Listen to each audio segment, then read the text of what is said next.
Cada vez que uma árvore cai por terra na Amazônia, não é só o bioma que perde. Se por um lado o desmatamento ameaça a fauna, a flora e os povos locais da maior floresta tropical do mundo, por outro, ele representa perdas econômicas importantes para o Brasil. Cada árvore importa, sim. E os nossos olhares devem estar voltados para proteger a majestosa e rica floresta amazônica.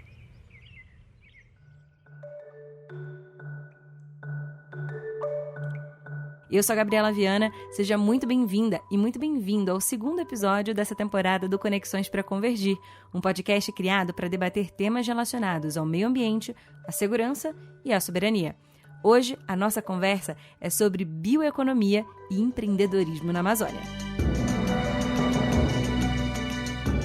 Este podcast é apresentado pelo Centro Soberania e Clima.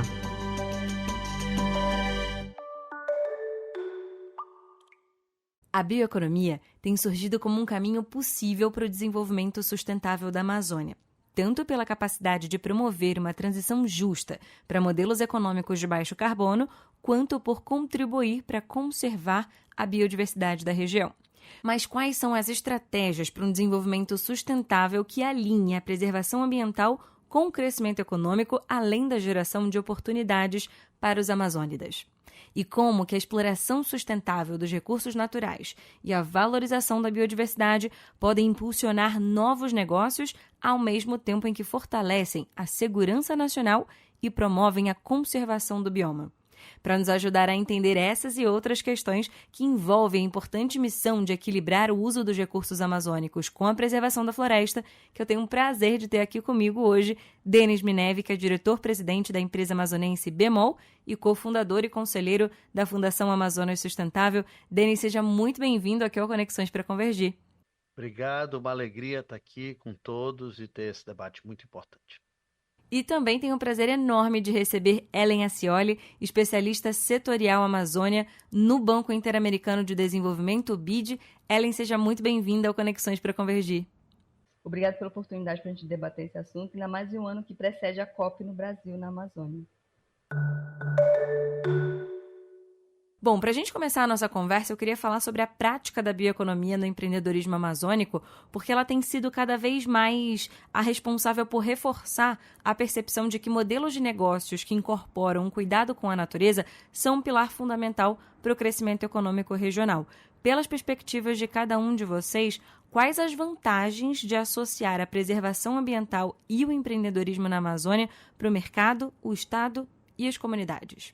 Eu acho que não é só uma questão da importância de juntar a economia com a restauração florestal e as questões de meio ambiente. É uma necessidade. No século XXI e no futuro que a gente pretende construir, não existe a possibilidade de você tentar remover a floresta e querer botar outra coisa em seu lugar. Esse é um pensamento anos 70. Talvez teve seu lugar naquele momento, mas definitivamente não mais hoje. E eu acho que tem dois aspectos que eu gosto de focar. Nós temos cerca de 90 milhões de hectares desmatados na Amazônia. A Amazônia toda tem aproximadamente 500 milhões de hectares. Esses 90 milhões de hectares são uma enorme oportunidade para nós nos reinventarmos, para nós utilizarmos o território bem. O território com alta produtividade. Parte deles são bem utilizados, mas é uma minoria. Então, por exemplo, você fazer atividades de bioeconomia com grande densidade produtiva, então produzir muito por hectare já desmatado, e sob alguns aspectos restaurar aspectos ambientais, por exemplo, restaurar a floresta por madeira ou por produtividade de alimentos ou óleos, essências, você também trazer de volta parte da biodiversidade, você trazer de volta o ciclo da água, questões ligadas a carbono. Quando você mistura tudo isso, isso é uma enorme oportunidade para a nossa geração. O segundo aspecto é o aspecto de ciência e tecnologia e a aplicação da ciência e tecnologia nessas atividades. Eu não acredito que vai ser possível construir uma Amazônia próspera baseada num extrativismo primitivo, como nós já tivemos há 100 anos atrás ou algo assim. Nenhuma sociedade prosperou dessa forma. vai ser necessário adicionar tecnologia, adicionar aprendizado às nossas populações de como fazer para que esse território se torne cada vez mais produtivo, mais próspero, respeitando todos os aspectos ambientais. Eu acho que a gente tem uma grande oportunidade no cenário atual de trabalhar com esses diferentes atores. Por exemplo, o governo do estado do Pará lançou o Plan Bio, o Plano da Bioeconomia. Então, o Plan Bio deve estar ligado com o que está sendo feito nos territórios e também como que a gente traz para junto o setor privado. Eu acho que o setor privado está muito dentro do que o Denis falou, né? A gente tem uma oportunidade, não só o setor privado, também como a academia, de pensar em tecnologia, porque os modos de produção tradicionais, eles não conseguem escalonar como a gente precisa, como é necessário. E isso só é possível, de fato, se a gente envolver o setor privado. A exemplo disso, a gente tem o Impact Hub, que ocorre em Manaus. Então, existe ali uma oportunidade de vários negócios sendo desenvolvidos e é o setor privado que está trazendo para o centro das discussões, junto com apoio de governo, mas principalmente junto com apoio da sociedade civil também, os negócios e as oportunidades de alavancar esses negócios. Então, como que a gente pode promover o escoamento desses produtos que estão em territórios tão distantes, que são produtos em territórios tão distantes? Então, como que a gente pode liofilizar o açaí? Qual que é a oportunidade que a gente tem, por exemplo, de trabalhar com a cestaria que é feita no Arapiuns e essa cestaria chegar em São Paulo ou chegar na Europa? Então, existe aí uma grande oportunidade da gente alavancar esses negócios e isso se dá por meio, muitas vezes, do setor privado. Porque quem está produzindo, quem está nos territórios, não consegue, muitas vezes, alcançar os meios de escoamento, os canais de comunicação para fazer a divulgação desses produtos. Não tem tecnologia nos territórios para a gente conseguir fazer subprodutos desses insumos. Então, e esse aporte de recursos muitas vezes vem do setor privado. Denis, você também enxerga esse papel do setor privado como uma forma de tornar a bioeconomia uma alternativa cada vez mais viável para o crescimento econômico regional, levando em consideração que a prática deve gerar valor a partir da floresta em pé, né? Sem dúvida. Primeiro, quer dizer, fiquei feliz que a Ellen mencionou o Impact Hub. Eu sou um orgulhoso investidor do Impact Hub aqui em Manaus e acho que eles têm feito um trabalho espetacular. É um bom exemplo, porque em lugar nenhum do mundo, nenhuma nação se desenvolveu sem um setor privado robusto. Mas existem muitos tipos de setor privado e o setor privado pode ter muitas posturas diferentes. O que a gente quer construir na Amazônia definitivamente é diferente do que foi construído no passado. No passado, você teria um natural conflito, por exemplo, entre setor privado e comunidades indígenas. Não vou dizer que não existe mais, mas o que a gente precisa tentar imaginar é alguma coisa muito além disso. Eu costumo dizer, meu sonho. Guilherme Leal é o fundador da Natura, né? Uma pessoa que eu admiro muito. Meu sonho é que o próximo Guilherme Leal seja um indígena ou seja um ribeirinho. Isso seria transformador, porque um grande empresário, empresários têm poder, e um grande empresário com poder, mas com uma visão de mundo muito diferente, teria uma capacidade transformadora na região muito grande. Eu gostei também, a Ellen mencionou o caso, por exemplo, açaí liofilizado, né? Eu acho que esse é um exemplo, e aí vamos decompor aqui. Liofilização é uma atividade sofisticada, com maquinário e com tecnologia, e que requer engenheiros, e que requer muitos cérebros para criar um produto liofilizado. O açaí já é um produto mais tradicional, mas que também está sujeito a ter melhora de produtividade, a você aplicar princípios como, por exemplo, a Embrapa aplicou a soja. A Embrapa aplicou princípios à soja que tornam a soja 10, 20 vezes mais produtiva do que ela era há 50 anos atrás na Amazônia. Ora, ela pode também aplicar a mesma coisa ao açaí. Assim, o açaí se torna muito mais produtivo, nós ganhamos produtividade na região. E, ao mesmo tempo, e esse é um esforço difícil, eu reconheço, nós tentamos preservar nossa cultura, mas tentamos juntá-la com aspectos que trazem a prosperidade que a gente espera, né? O que quer dizer você ser de classe média, mas ser ribeirinho? Hoje não existe, né, uma classe média ribeirinho. Ribeirinho é pobre. Então, nós vamos ter que reimaginar algumas coisas, mas sem dúvida não é possível reimaginá-las sem o setor privado. Porque o setor privado é quem vai gerar riqueza, que vai pagar os impostos, que vai permitir muito do direcionamento que vai ser necessário em ciência e tecnologia, em educação, em saúde, em saneamento, em telecomunicações, em várias frentes que a gente vai precisar abordar no futuro. Agora, além do setor privado, é fundamental a participação do setor público como um todo, né, para o fomento do empreendedorismo sustentável na Amazônia. O que está sendo feito nesse sentido na avaliação de vocês? Ano passado, nós financiamos um estudo no BID para entender as agências de fomentos e os bancos em que linhas eles estavam aportando recurso. E também nós formamos a Coalizão Verde, que envolve vários bancos na Amazônia, para a gente conseguir fazer com que a gente aterrissasse o nosso programa Amazônia Sempre. Né? O Amazônia Sempre é um programa que ele tem cinco eixos. Um desses eixos é a parte da bioeconomia, que está diretamente linkada com o empreendedorismo. E a gente, além disso, nós temos atuado junto com o governo federal para entender com o Ministério do Meio Ambiente, por exemplo, qual que é a política de bioeconomia que está sendo desenhada para o Brasil e como isso tem relação com a Amazônia. Também temos atuado com os governos de estado por meio do Consórcio da Amazônia Legal. Então, essas instâncias de governança dos estados e o governo federal, elas são importantes para a gente saber onde o recurso está sendo aportado e como que a gente pode contribuir para o aterrissamento dessas políticas públicas nos territórios da Amazônia Legal. Bem, só para complementar, não é possível construir uma economia moderna, uma bioeconomia, o que quer que seja, sem bons governos. O governo é essencial. O problema é que precisa ser governo inteligente. E aí a gente começa a chegar em pontos que não são tão simples.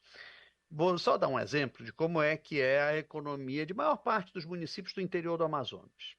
No interior do Amazonas, primeiro, ninguém emite nota fiscal para nada. Então, toda a economia e todas as vendas, todo o comércio é informal. Se come muito peixe, mas todo aquele peixe foi pescado também informalmente. A pessoa que pescou não tinha licença para fazer aquela pesca. Tem muitas casas construídas, aquelas casas não foram construídas formalmente, né? Não tem habite-se, não tiveram licença, muitas vezes não tem título. Todas as casas têm portas e janelas de madeira. Aquela madeira veio de uma serraria. Aquela serraria não comprou a madeira legalmente, foi tudo informal.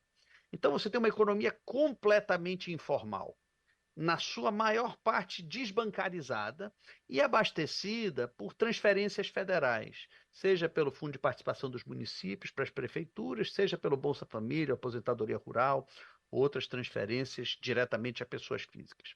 Com esse grau de informalidade, ninguém vai construir uma economia próspera e vai ter consequências ambientais também. Quando você tem a ilegalidade ou a informalidade solta dessa forma, nós não vamos chegar em lugar nenhum.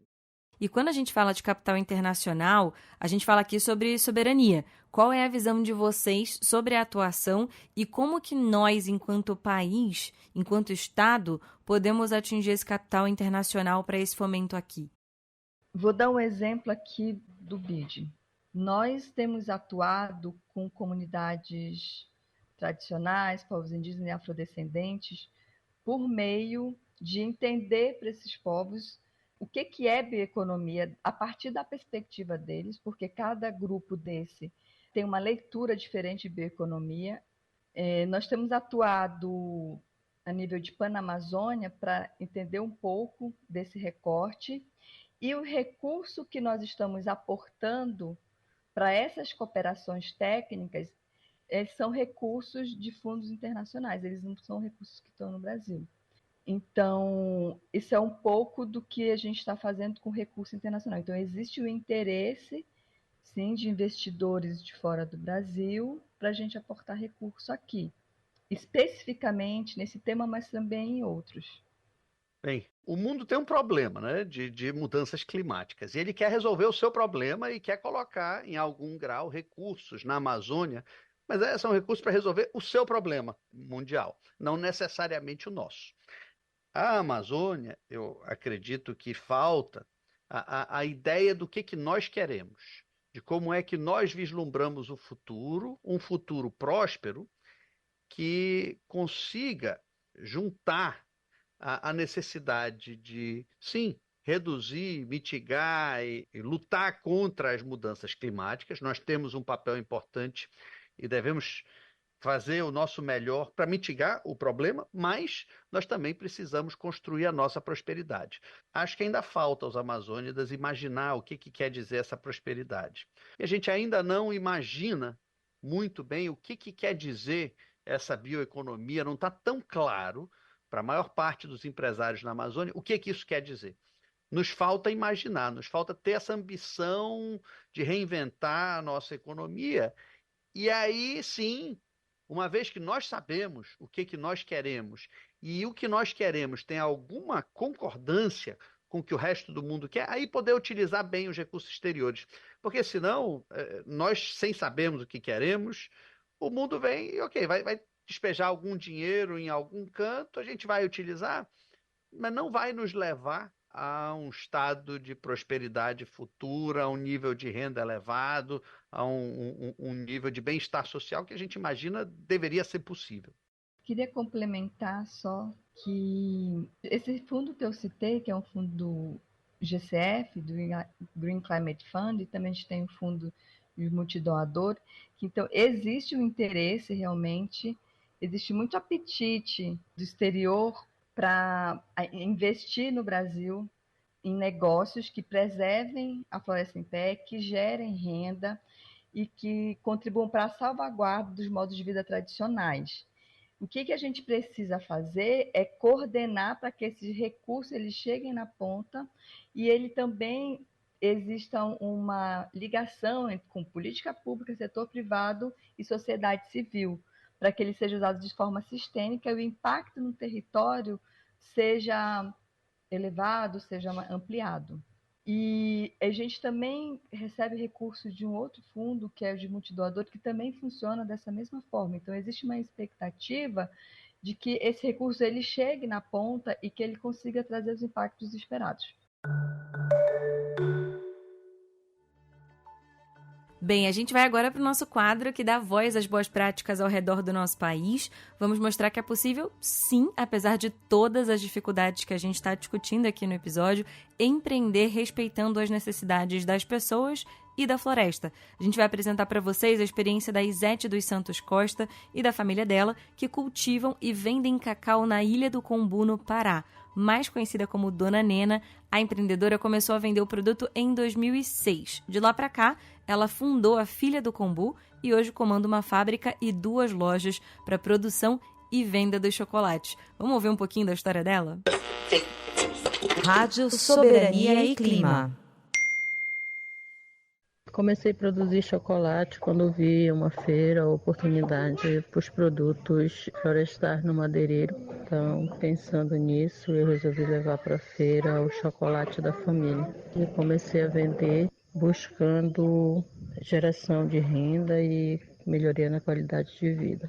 E creio que só a partir de 2010, 2012 que eu fui começar a me enxergar isso, porque as pessoas começaram a me mostrar isso, porque nem eu mesma tinha consciência, né, de onde que eu tinha chegado com esse trabalho.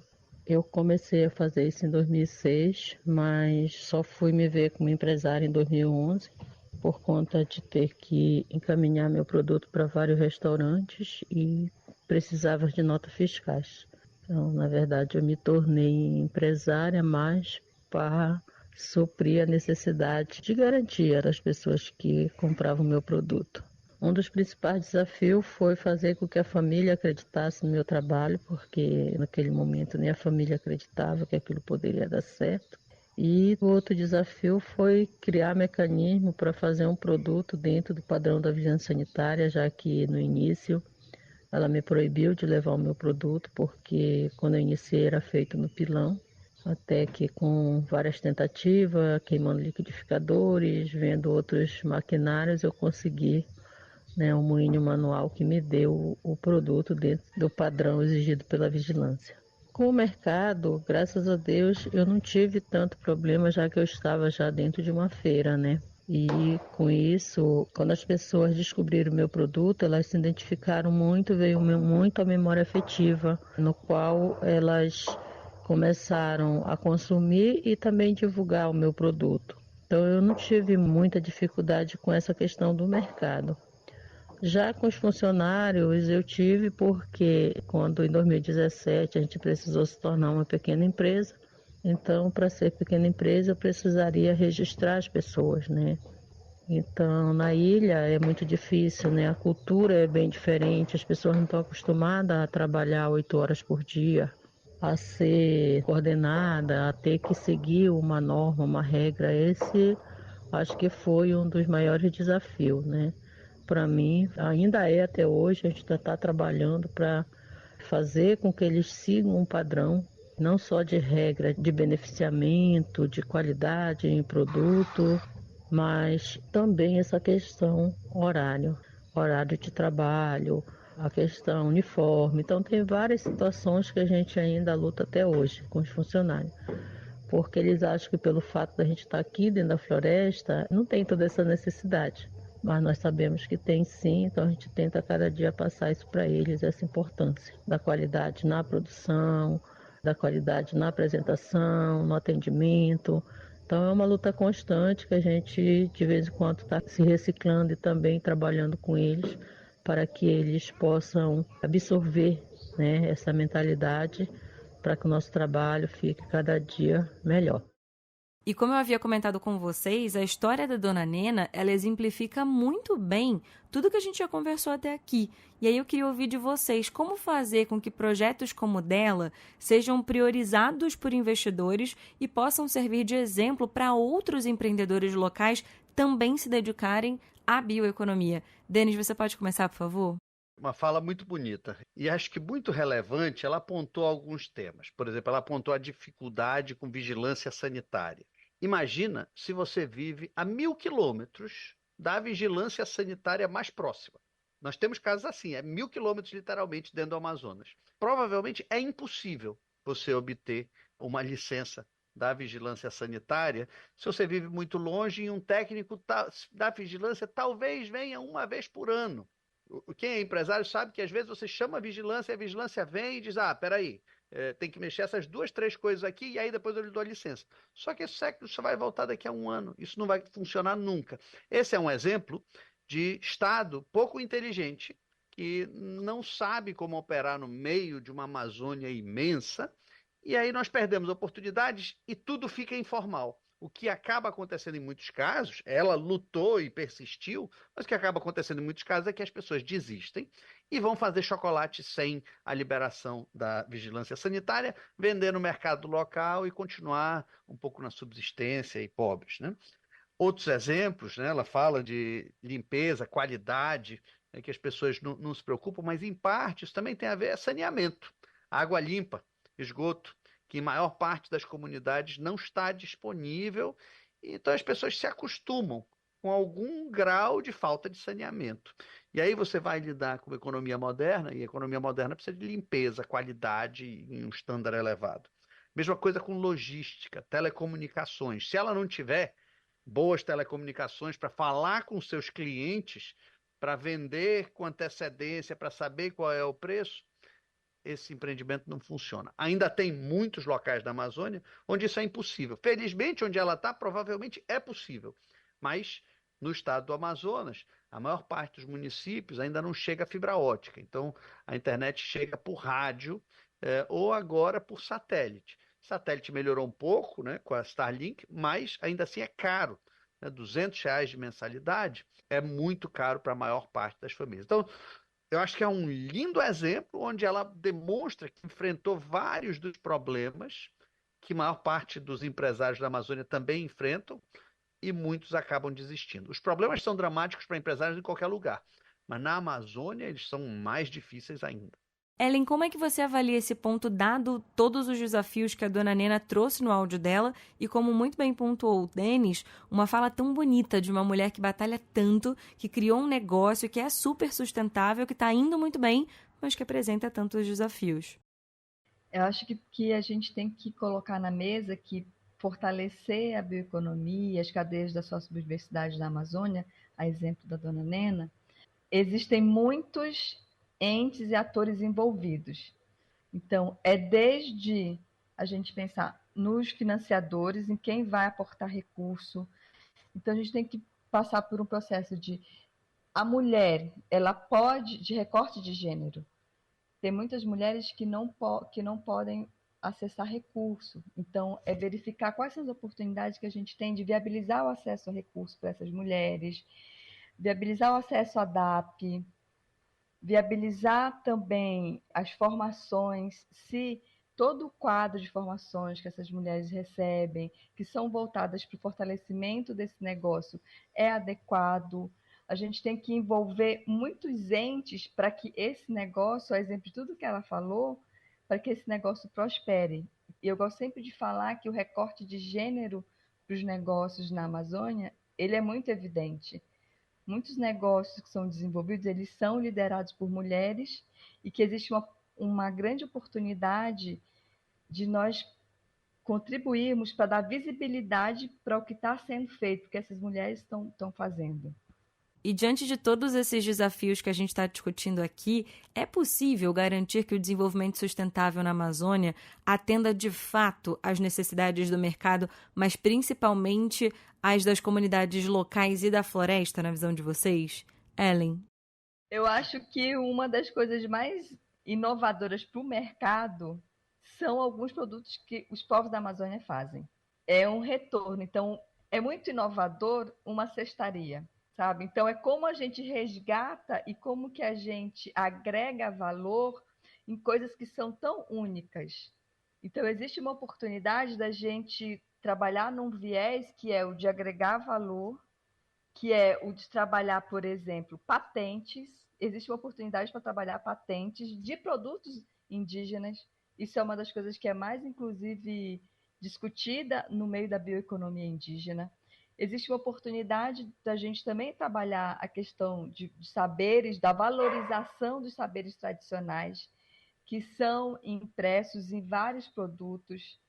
A gente tem uma oportunidade de cumprir a legislação voltada para a repartição justa de benefício. Eu acho que isso ainda não é um tema bem discutido e bem aprofundado, e que nós temos a oportunidade de fazer isso. Nós também temos oportunidade de entrar com o setor privado no que não consegue ser aportado por quem é produtor e por quem não é administrador ou empreendedor ainda. Porque existe essa diferença. Quem está produzindo tem um caminho a seguir para que a pessoa vire um empresário, um empreendedor. Então, como que a gente pode aportar para contribuir para o fortalecimento institucional desses negócios? Como que a gente pode aportar para linkar quem pode investir em biotecnologia e que valorize, né? Eu acho que é importante a gente falar que a diferença da cadeia produtiva para a cadeia de valor é exatamente essa, é entender que esses negócios que são feitos nos territórios, eles são produtos diferenciados e que às vezes não conseguem cumprir os ritos de tempo que são exigidos pelo mercado. Então tem que também ter uma certa flexibilidade do mercado para adquirir esses produtos que são autênticos. Olha, eu acho que nos falta ainda a imaginação de como juntar tudo isso. A Ellen falou no começo, por exemplo, do Impact Hub, e o BID está apoiando um projeto do Impact Hub, que o Impact Hub acho que vai trabalhar em 3 estados diferentes, bem no interior da Amazônia, em alguns casos em áreas de risco alto de desmatamento, para tentar estimular jovens empreendedores, mesclando com comunidades tradicionais, tentar imaginar quais são os empreendimentos que eles poderiam fazer nascer ali. A gente ainda não sabe muito bem, mas eu acho que tem alguns traços do que é essa oportunidade. Então, por exemplo, já tem empresários que perceberam que o tema de restauração florestal, em algum grau, ele é um tema muito, muito importante para a região e muito promissor como empresário. O valor, por exemplo, dos créditos de carbono no mundo tem subido, e isso abre uma oportunidade para quem faz plantio de árvores. Esse plantio, ele pode ser um plantio só para restaurar a floresta, ou pode ser um plantio, por exemplo, em modelos de SAF, sistemas agroflorestais, que plantam cacau, que às vezes plantam café, açaí, em meio à floresta, então recuperando biodiversidade e carbono e água. Então, tem traços já do que seria essa oportunidade de mesclar tudo e como é que ficaria no final. Eu acho que uma óbvia é os 90 milhões de hectares que nós desmatamos, parte deles nós precisamos rematar. Essa é uma frente. A segunda frente, que a Ellen também tocou no tema, quando ela mesclou patente com comunidade tradicional, é necessário fazer muita ciência na Amazônia. E o Brasil tem DNA para fazer ciência. Eu acho que Denis falou uma coisa que é muito importante, que é esse ecossistema que está falando de impactos de negócio, ele é muito novo. Então, inclusive, acho que também a Conexus, que tem um papel super importante e que nós apoiamos num projeto que é panamazônico aqui, essa discussão que promove essa ligação do setor privado, do setor público e a sociedade civil, ela é muito nova ainda. Ela tem 5 anos, 4 anos, que esse encontro aconteceu. Então, mas a partir desse encontro que a gente está começando a pensar quais esses caminhos possíveis, que eles trabalham com salvaguarda dos saberes tradicionais, ao mesmo tempo que a gente consegue usar tecnologia, inovação e também geração de renda, de fato, para quem está coletando esses insumos. A Conexus é um ótimo exemplo. Acho que tem um outro que eu admiro muito, a Belterra, que tem feito sistema agroflorestal espalhado pelo meio da região, tem tentado usar o que há de bom na região e reimaginar alguma coisa melhor ainda. São poucos ainda os exemplos. Por exemplo, a Belterra eu torço que seja o primeiro unicórnio da Amazônia. O Valmir, eu torço muito que ele evolua a ponto de conseguir crescer e servir de exemplo para todo mundo, porque também nos falta um pouco de exemplo. Todo mundo vê alguém plantando soja ganhando dinheiro. É pouco que se vê gente plantando sistemas agroflorestais e algo com impacto ambiental mais positivo, mas também com impacto econômico relevante. Vocês acreditam que exista também um pouco de dificuldade de olhar para essa região além da ideia de extração de matéria-prima e muito mais como um ambiente rico, de fato, para que se prosperem importantes negócios para a economia do país como um todo?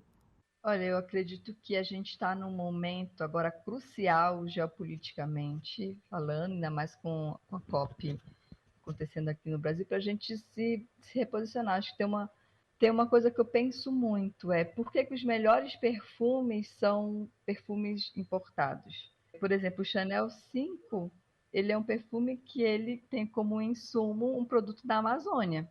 Então, eu acho que existe os produtos de empresas que a gente tem no Brasil, como a Natura, que foi citada pelo Denis, são muito bons. Mas ainda existe uma cultura de se usar os produtos que vêm de fora. Nós temos a oportunidade de não só mais ser um país que exporta os princípios ativos, mas sim que a gente vai exportar o produto manufaturado com um real valor agregado. Gabriela, eu acho que tem um problema um pouquinho mais profundo, que não é só que assim, a Amazônia é um depósito de riquezas, né? Eu acho que o Brasil olha para a Amazônia como um problema. E o que o Brasil mais quer da Amazônia é que a Amazônia assim, desapareça dos problemas.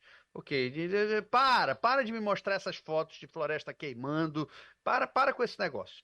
A questão é que, para quem está dentro da Amazônia, eu não me acho um problema, né? E eu acho que a maior parte dos amazônicos não se acha um problema. Assim como ninguém no mundo, né, se acha problema.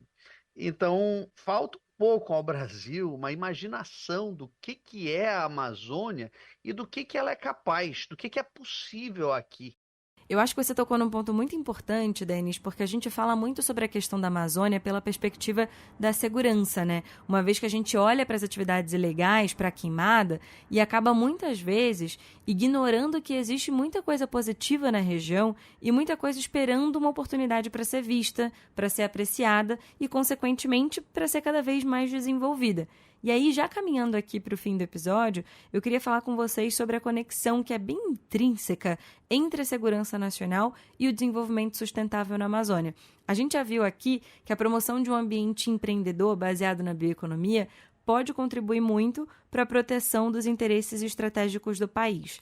Na avaliação de vocês, em que medida a promoção de um ambiente empreendedor baseado na bioeconomia pode ser visto como uma forma de reforçar a soberania brasileira na Amazônia, particularmente no que diz respeito à contenção das atividades ilegais que afetam a região diariamente e que acabam sendo sempre motivo de holofote na Amazônia?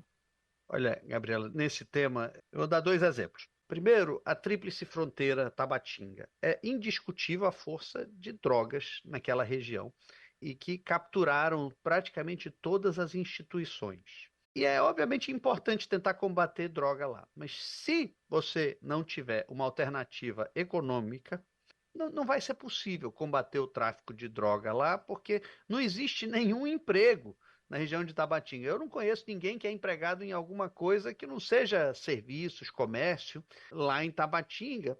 Não tem atividade produtiva além de serviços. A mesma coisa se aplica a garimpos. Eu sou CEO de uma empresa que tem lojas e eu já fui visitar algumas cidades onde tem garimpos significativos. Eu gosto normalmente de visitar o garimpo para ver. E as pessoas apoiam o garimpo, em geral, porque esse é o único emprego, a única geração de renda que está acontecendo lá, a despeito de todos os efeitos adversos do garimpo por todos os lados.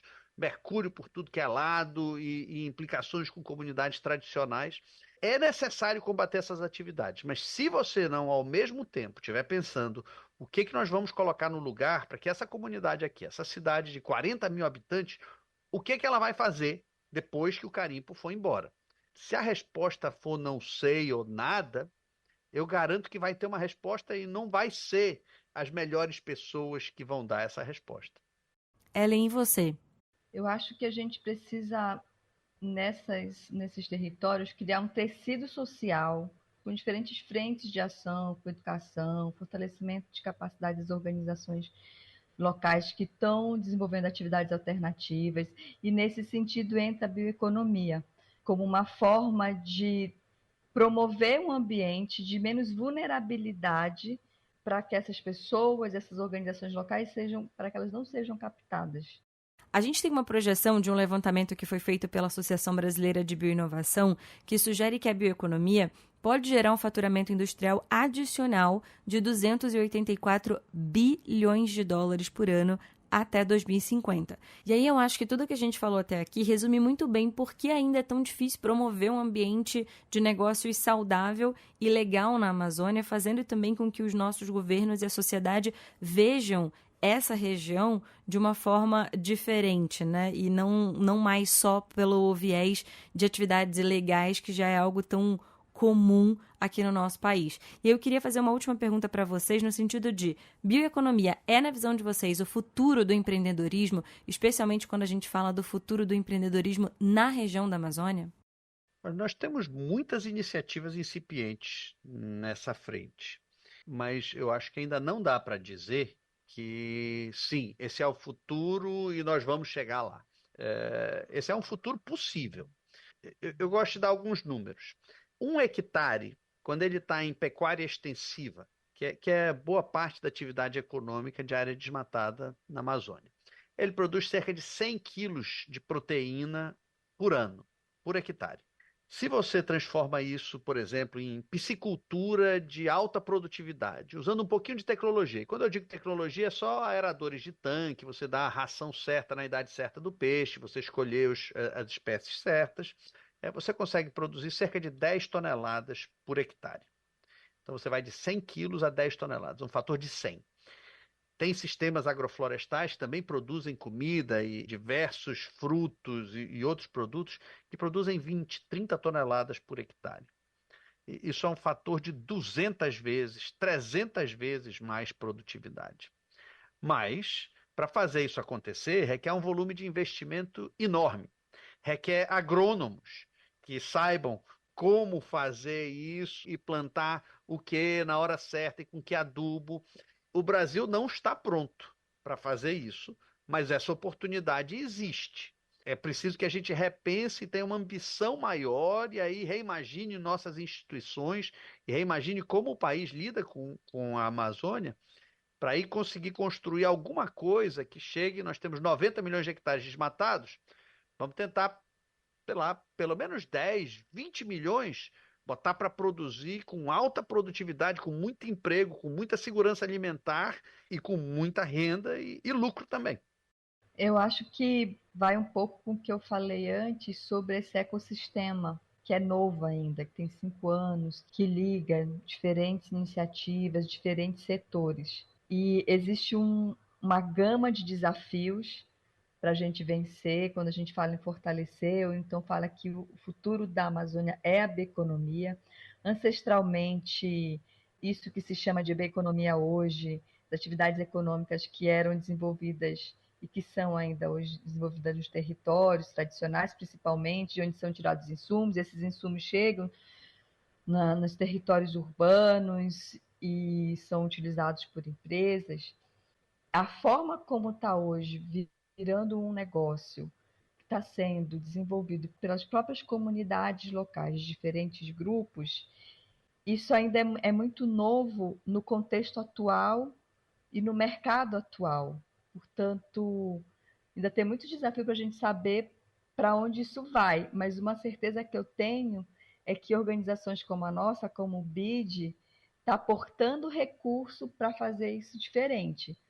Eu quero muito agradecer a participação de vocês dois aqui, por todo o conhecimento que vocês dividiram com a gente, as opiniões e as vivências de vocês. Muito obrigada por toda essa conversa. Eu espero que quem tem ouvido a gente também tenha aproveitado bastante tudo que foi dito aqui. Então eu quero fazer um agradecimento direto a Ellen Acioli, que é especialista setorial Amazônia no Banco Interamericano de Desenvolvimento, o BID. Ellen, muito obrigada pela sua participação aqui no Conexões para Convergir. Foi um prazer enorme te receber.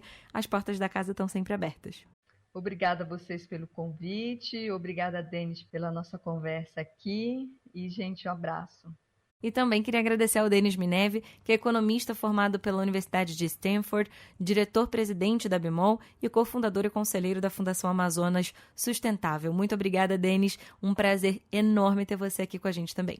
Uma alegria, acho que foi uma ótima conversa. Obrigado também, Ellen. Obrigado, Gabriela. O segundo episódio dessa temporada do Conexões para Convergir fica por aqui. Muito obrigada a você que acompanhou esse importante debate para direcionar investimentos para uma economia de baixo carbono, combater o desmatamento ilegal na Amazônia e promover uma bioeconomia que garanta a inclusão econômica e social das comunidades locais. O Conexões para Convergir está disponível no Spotify, no Google Podcasts e no YouTube. Vale a pena seguir a gente no Spotify, se inscrever no Google Podcasts e no YouTube, assim você recebe uma notificação logo que chegar o novo episódio. E se você gostou dessa conversa, desse episódio, compartilhe o link dele com quem você sabe que também vai gostar de acompanhar. Esse podcast é uma realização do Centro Soberania e Clima, com apoio do National Endowment for Democracy. A produção é da Rádio 2, com a coordenação executiva da Fabiana Altran. Produção executiva, roteiro e edição são de Patrícia Esperandio. Sonoplastia é de Isaac França. E a identidade sonora é de Isaías Alves, da Pussab Records. Pesquisa e checagem técnica de Mariana Nascimento Plum, Mila Campbell e Bruna Ferreira. Na equipe de comunicação, temos Ricardo Gandur, Luciana Constantino e Valéria Morim. E eu sou a Gabriela Viana. Se você tiver qualquer dica, sugestão ou elogio, é só escrever para podcast@soberaniaclima.org.br. A gente se encontra no próximo episódio. Até lá!